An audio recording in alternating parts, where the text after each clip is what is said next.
We're now going to continue with another example, which applies to a deemed disposition. The previous example we had was an actual disposition. You remember Brian in our example, he actually surrendered his policy. And so we went through that calculation. And so this time we're going to look at a deemed disposition. And again, remember, a deemed disposition are those things that we do to a policy that Revenue Canada says is just the same as if you had surrendered it. We're going to tax you on the same basis, or we're going to subject the policy to that check, that income tax check, to make sure that whether you had or hadn't a gain. In many situations, there is no gain and therefore no tax payable, but nevertheless, we have to go through the calculation. So once again, deemed dispositions, these are tax consequences even if there's no actual transfer of ownership or surrender of the policy. So again, if I take out cash and I take out more than I put in, then I could have a tax liability. I take out a policy loan, receive a dividend from a participating policy, policy becomes non-exempt, or the policy holder dies and is not the life insured. These are three-party contracts. We did touch on that on a previous segment. So let's look at an example where someone is not going to surrender the policy, but they're going to take some money out of the policy.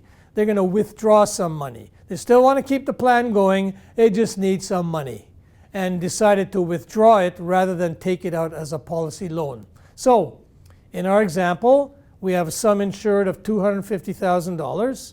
The policy was purchased on November 15th, year 2000.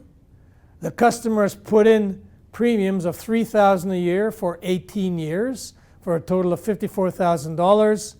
The current cash value of the plan is $38,000. In other words, that's the amount that's sitting in the client's account under his insurance policy. He has received dividends of $9,000 over the years, and the net cost of pure insurance is $16,000.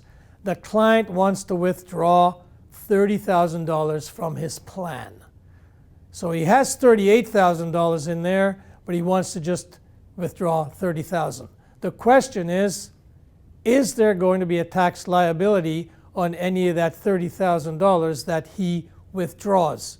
Well, we have to go through the calculation. We have to look, again, the same formula.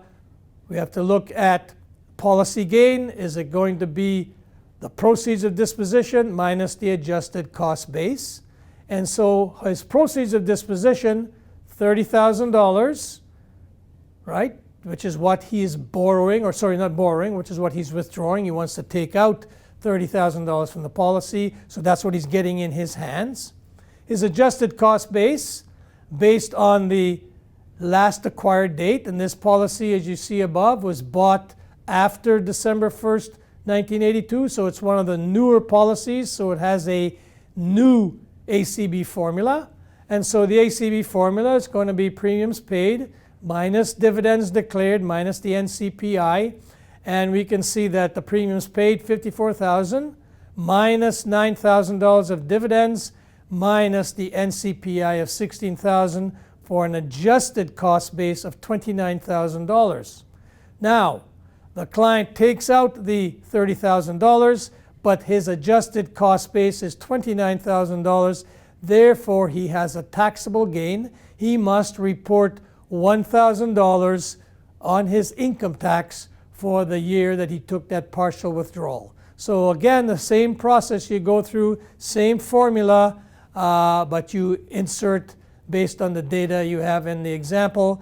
You can go through that process and calculate whether the client has got any tax liability.